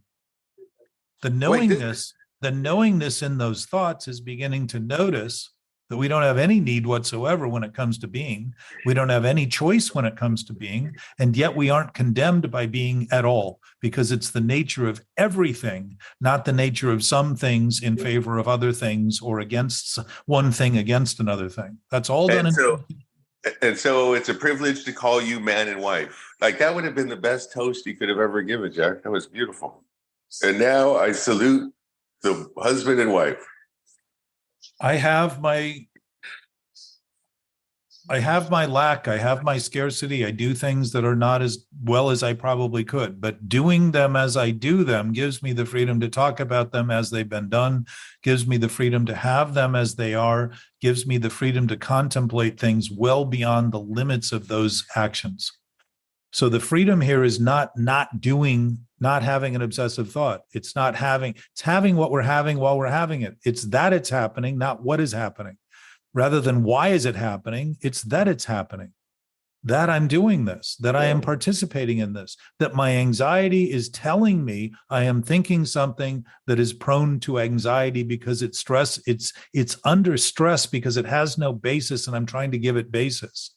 The substance abuse of mental illness is thinking something with no substance has substance. That's the abuse. That's what insanity is. It's imagining that illusions are reality. And for us to think that insanity is true is to give insanity credit, just like for us to think that our self is true is to be insane, to make believe that thinking about thinking creates us. It doesn't create us. It creates the opinions about us, the personalities about us, the characteristics about us that we think are the traits because we think about them so much that become intrinsic to who we are because we think the thinking about the thinking is in fact us. It isn't. It's what we're doing with our thinking that's causing that impression. And that impression is a choice we're making. So the cause of it is the choice we make, not happening despite us, not happening apart from us, but happening directly as a result of what we're choosing. If we choose to try to start an engine with no gas, the starter and battery are probably going to burn out. It's a choice. You're on fire. Those choices consistently will get worse as long as we continue to think we want to feel better with them or feel better than them or get over them. Because we're thinking there's something to feel better and get over, rather than say, if I'm even experiencing, like you came to that conclusion when you were leaving that golf course at one point, when you started realizing that everybody wanted to give you directions. And you realized, well, if it's happening, it's happening. Right? If it's happening and we begin conceding that if the effects of it are disturbing, if the effects of it are causing anxiety, if the effects of it are causing stress, then what we are thinking about is causing that. And the only thing we could be thinking about is not reality and truth, but something that isn't real or true being thought of as real and true. Now, I don't have to think about the content of that thought to recognize that this concept would apply to all thoughts. And all of a sudden, I can start realizing with any thought and any experience I'm having, regardless of what's happening, the exact same nature of my interaction with that thing is going to be interreactive if I think what I'm thinking about that thing is true and real, rather than just a thought I'm having about that thing. If I'm thinking my thoughts are true and real, I am not thinking about that thing at all. I am thinking about what I am thinking, which to your point is I'm thinking about who I am not as being all that I am. Yeah, I love this. You're great. So then now I'm seeing a new way. That's where nothing and everything comes together. Right, inside and outside of time and space. You can. I would have never thought about it. What, inside and outside? How is that possible? This is the work of the devil. So there's all sorts of ways we can think, and we're free to. This isn't to say we shouldn't, we can't, we aren't. Think about that. So when you meditate, Jack, are you able to not think? Like when you're sitting there or whatever you're doing to meditate, are you able to not have a thought in your head, or is there always a visualization, like a car driving by and you don't hold on to the bumper, or you let it drive by? Or are you able to actually not think? If I'm seeing this accurately, my being nature is our being nature, and that being nature is absolute knowledge. There is nothing for that being nature to think about because it knows everything. And you think about things in your sleep even, like when are you not thinking? Anthony, slow down. Take this. If that absolute nature is absolute, it isn't thinking at all. It knows. So that's a perfect meditative state because there's nothing for it to even meditate about because it's fully awake and aware to everything. Wow. So think about this. It's the goal of meditation, this state. I like how you said, think about this. If that is our natural state, then we're actually experiencing the absolute state of what meditation achieves constantly. And why I suspect that becomes obvious is because we wouldn't know so clearly what's wrong if we didn't have that absolutely still, quiet, current basis of experience. We wouldn't have these ideas of what's wrong with everybody and everywhere else. Now, my experience is most of those ideas we have of what's wrong with everybody and everyone and everywhere else are all wrong, because we're trying to divest ourselves of the responsibility for causing the opinion about everybody else and everything else, because we're avoiding the experience we're creating in our own experience. There's no to that point. Avoiding the experience we're creating. I like that. That's we great. think we can. We think we can, because it's so insane. We don't want, it would be insane to claim insanity. We're claiming insanity is real to be insane, but to then claim it would seem insane as a second. It's sort of the way it feeds on itself is so sick. But for anybody listening, again, these are things we do individually, and they're not things we can have you do or choose to do. It's your own contemplative ability to look at this and see it and come to terms with it that makes the ultimate difference. Now, in that difference, the fullness of greatness, awareness, starts to become obvious. So gratefulness isn't something we have to do as an exercise to try to feel better. We just become awed by the greatness that we're full of naturally, because it's already there. We already see it. If the clarity of what we're seeing becomes our lens as we're doing it, we start to see clearly what's happening in the world, and compassion and understanding for what's going on in others becomes clear, because we see they're only doing exactly what we did, as long as we made believe we were doing it alone, apart, distinct from them. It was only an impression we created that became depressing as time passed, because it's an accumulated effect. The present moment is the effect of everything that's ever happened. And it isn't limited to the effect of those things. It's just that anything that has happened that has had any impact is present in that impact that it had then, which is actually always now. So starting to play with this a little bit. Wait, are you saying then is now? Yes. I like that. So is the future now. What happens in the future will be determined by what we decide now. And but keep this in mind too, Anthony, if the present is always present, it's always now, that's what the future is always present now. So there is no future other than the presence of the present now and the newness of the present now, which means that all things are possible and everything's possible. But what we do, if I take a step in the sand, that step will remain in the sand unless the wind blows and somebody covers it up, right? So it's going to cause, if I want to fly, like men. I was just going to bring that up. That's great. Go ahead. When men chose to fly, they didn't fly the first day, but they knew, or Orville and Wilbur knew by little indications they got in their effort to take their imagination and function on the basis of it. In their effort, as they made progress, it was because of little things that indicated they were heading in the right direction. And I saw the machine they used. It's at the Smithsonian. No, it's at the Greenfield Village in south of Detroit in Dearborn, where Henry Ford bought all kinds of buildings, including their original bike shop. And they had a little mechanism, which was it was a winding fan that could only be done by hand, because I think this was prior to electricity or on the verge of electricity. But they had two rods with a shape that they kept carving and spinning this fan. And if it raised up, they knew they were on the right direction. It was balsa wood. And if it dropped, they knew they were doing something. Even if it dropped precipitously, they knew that they had a wing, but it was upside down because it was forcing the plane down rather than up. And all they did, go ahead.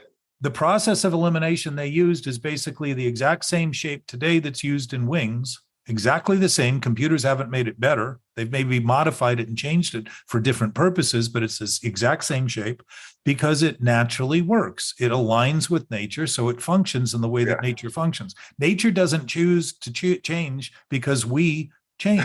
What changes seemingly in nature is our inability to confront it accurately and honestly. If we can't confront what we're doing honestly, we're certainly not going to be very good at figuring out how to operate in relation to nature, which we're already part of because it's our nature to be naturally human and beings. If we're thinking in those terms, we'll start knowing things that we don't have to think about because we'll simply know what to do. That awareness will happen instantaneously because it's always available. It's always present. It is the ever-present nature of our being now, always. Right. And my friend brought up the fact that Darwinism doesn't always work in advance. Sometimes it works it comes backwards too, right? It's not always for the best. Sometimes it's correcting in the wrong way. Well, no, if it's correcting, that's the right way. It's just correcting something wrong. It's exactly what we're talking about here, Anthony. If I've been doing something for decades thinking it's right and it's wrong, the correction is starting to realize it's never going to work. Here's what's interesting too. What's absolutely guaranteed with something that doesn't work is that it will never work. If Orville and Wilbur did not change what they were doing in a direction of what would work, it never would have worked. If they started the first day and say, this doesn't work, it'll never work, they were right to the degree that their effort had discontinued and couldn't make it work. They were confirmed in their own assumption. But it's the vision, and this we end up lacking in our own vision, in our own inspiration, in our own ability to use thought as imagination and innovation, becomes thwarted when all we try to do is make believe that what we struggle with is reality and truth, when all we're struggling with is the thoughts we have about reality and truth. That's a big glare. It's like putting a magnifying glass up to your face and it doesn't really work. Yet it makes everything seem to be coming out of this one thing that we're doing. Yeah. I was going to say about the airplane example is that if somebody was walking on that same piece of property where they flew the plane, like in 1600, it would have been flight is not possible. But a guy standing there in 2000 on that same piece of property, it's the same piece of property and nothing's really changed, but hasn't changed. You know what I mean? It's weird, kind of. I'll make a point, Anthony, and then we're going to sign off. And thank you today for your participation. You have learned a lot, and sharing what you've learned is insightful to people, Anthony. It's helpful to people. Well, I got a good coach. Not because you're telling them what to do, not because you may not have things to learn, but because if you can simply acknowledge it, you can offer your experience to someone else who might want to acknowledge their own experience and start to actually confirm that floating a thought, for instance, considering a thought, doesn't mean believing in it, doesn't mean having faith in it, doesn't mean agreeing with it, none of it. It just means living with it for a minute.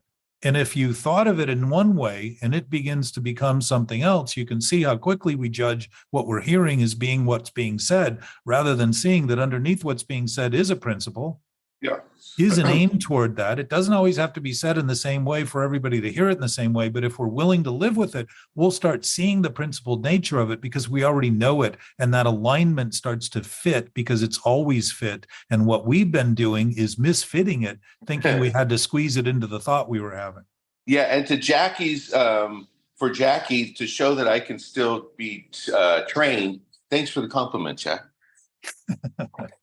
Well, I value this, Anthony. You can be a struggle for me. And I think recently you had a very manic episode, but I suspect if that happened, it was part of this.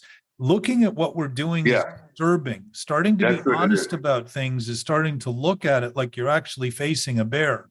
And I had a major panic attack when this whole thing occurred to me. I was writing about the ego and trying to define it. And I realized I am reinforcing ideas about something that doesn't exist. There's nothing there. There's absolutely nothing there. And my body turned gray. I felt all the fear I'd been holding about these ideas I had, and they became obvious to me. Having that clarity is an indication that when we're really willing to look honestly, we'll start seeing what's honestly happening. And if we're seeing what's disturbing as disturbing, we will be disturbed and we will be thankful for it because we will be honestly assessing what is disturbing, and it will evaporate and dissolve and disappear as quickly as we look at it honestly, just as it persists as long as we look at it dishonestly. It is a choice we have to see those things that way. Imagination is our greatest asset because we can imagine the entire world and all its people and the complete universe and start to see that we are actually part of it. We can start functioning aligned with it and watch things happen that we would never imagine happening quicker than it would have taken to think about the thinking we were doing as being the sole source of the solution we were looking for. And humans have been hamstrung by that thinking for millennia. and are still trying to come up with the solution within the thinking about the thinking. And what is happening is people are going crazy because it's crazy to continue doing something that doesn't work in the name of thinking someday it will. It doesn't, we don't need to be driven crazy because the immediacy of where we are is insanity and crazy in terms of our thinking, not in terms of our knowing, not in terms of our absolute basis. Thanks for you were on fire, Jack. So thanks. And also thanks for the newsletter. Any of the listeners, they should take advantage of that newsletter somehow if they could get that from you. That's a lot of work. Well, everybody, it's actually not a lot of work. I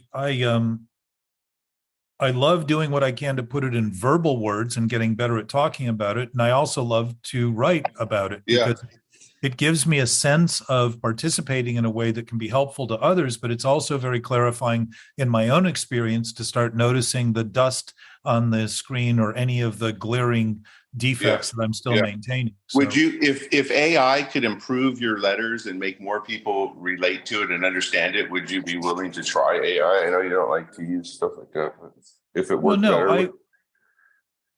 I think that the actual use of it will be, let's say, like I've written thousands of pages, I would say by now, just to help my own clarity and start to see put the thoughts on paper so I could live with a little perspective and start to see what was laden with weightiness and heaviness and depression and anxiety and stress and conflict, inner turmoil, all that stuff. If that was, one of the thoughts I had recently, if you took a limited amount of information that somebody has developed and fed it into a system that could analyze it all, though it's analyzing it relative to things that can't be confirmed as true. But think about, my sense is artificial intelligence is what we've been relying on for 5,000 years. It's not new, or 10,000, 20,000. Because the artificial nature of making believe who we are is made up, it's artificial. So the intelligence we've been relying on is not actual, it's also artificial. So this new evolution is just simply a manifestation of humans trying to justify that we're not doing what we're doing because now AI is the threat, rather than humans being a threat relying on this kind of thinking that has been going on for centuries, millennia, et cetera. I don't know how long. I don't care to know how long. I know how long by knowing it's been going on as long as it's been going on. And I can simply assign that to it by simply conceding that if it's been happening as long as we've been doing it, and it's been happening as long as it's been happening. And I can know that much without having to detail it in a way that confuses me or complicates it. You're on fire today. Well, I think passion and inspiration are actual outflows of an odd awakened state of awareness. And if our awareness is aware, and all of us have it, I want to reassure anyone listening, you have this. You can't possibly be an exception to it, or you would be responsible for completely violating truth and reality in the entirety of the universe. And you can think you're possibly doing that, but you'll see that it's your thinking that thinks that, not reality and truth. Reality and truth does not change. Shakespeare wrote about it. Rumi wrote about it. Shakespeare wrote about it 400 years ago. Rumi wrote about it 800 years ago. People through history have been writing about this and talking about it. And I don't think the addictive nature, including with Buddha's ideas about suffering and all that, have been looked at honestly enough or accurately enough. And we're in a day and age where it seems to be obvious and probably worth talking about. So if I can do anything, I want to do that. I want to get better. I want to face the consequences of an open conversation. I want to face the resistance to it. I want to face it and recognize that if we are all intact and whole, we can speak about it in ways that will allow us to heal very quickly and start to seem to do what seemed to be miraculous. But the only real miracle, as far as I'm concerned, is that we've managed to maintain this line of thinking someday the thinking would get better, when in fact it's consistently gotten worse around us. And we're just thinking about, we've gotten more and more privatized in our own lives to think that if our life is well, everything in the world is well, rather than realizing that we're trying to create a life that seems well because we're threatened by the other lives that are happening around us in some way. And it's becoming pretty obvious that that is not something we're escaping by continuing to create this sense of isolation and the sense of individuation, rather than starting to at least talk about it openly, at least think about it openly, and at least talk about it openly, and see that seamless nature of knowing is our nature, all of our nature, and nature's nature, by the way, too. Not just us, but all things that are, and all that are, and all that is. That would have been a great speech. I'm telling you, you got it, buddy. That would have been the perfect toast. Well, we are toasting life and the actual possibilities of life, which have never been diminished while we thought they were, and never been depreciated while we depreciated our own functional capacity in our thinking. So I like the aim of this. I like the tone of our conversation today, Anthony, because I come here to do what I can to be exploratory and inclusive, and offer more for anyone listening, so they can have a chance to start to, in their own privacy, wherever they are, in their own quiet contemplation, without having to face this personally and face the stigma of what insanity is, to start to listen to it in ways where they can start having an experience that may shift in a direction of being willing to admit and willing to participate with us in any way, which includes, there's an email under the under the introduction, which is now a couple years old, but there's an email there, contact, I think it's info at it's under the contact section. I forget what the email is, but anybody who wants the weekly announcement and even wants to come to the weekly sessions is more than welcome. We don't have them the last week of every month, but every other week we're generally here. And in between, we interview and talk to people so that we can continue to have this conversation available in people's ears, and allow them to listen and to hear, and to start to actually look at their experience and start to notice that it's very, very simple to deal with this, because we're dealing with something that never changes. It cannot be complex. So any complexity is always caused in what we think about it. That's it. Simple. Yeah. I'm grateful you're in my life, Jack. Thank you, Anthony. I am to you and Jackie and Jana and all the others, Gabe will be back next week, I think. And he's had a breakthrough this last week that was pretty interesting. And I want him to begin to convey what it was, because I miss a lot of the points, because his experience is his experience. I want him to become, to participate. And we'll probably do a second episode too with him to talk about those things. Anyway, Jackie, it was good to see your image and likeness. Jana, thank you for. Good to see you too. Thank you. Jackie? Now it's actually you. Hi. I like your chair. Thank you. And Jana, thank you for kicking this off and having weeds in your garden to talk about. Yeah. Anthony, we haven't seen him forever. You look marvelous, Anthony. Thanks. Yeah, I feel good. Well, keep in mind this idea that if we can focus on it and think it's out of our control. Here's another point about the thing out of control. If it's delusional, being out of control means there's no control whatsoever, because there's nothing to control, period. So when you look at that accurately, the idea of being out of control initially feels depressing. And then you begin to realize, well, this is actually admitting there's nothing to control. Of course I have no control. There's nothing to control. It's like holding onto a fake steering wheel in your car and wondering why the car is running into the middle island. There's nothing there. Anyway, I love you guys. I love you. Participating. Thank you for your time, Jack. Good to see you, Jackie. Great to see you. I like your patio, Jackie. Thank you. It's cute. Look at you. It must be summer. Thanks. See you guys. Bye. Bye, everybody. Thanks, you guys. Love you. Bye.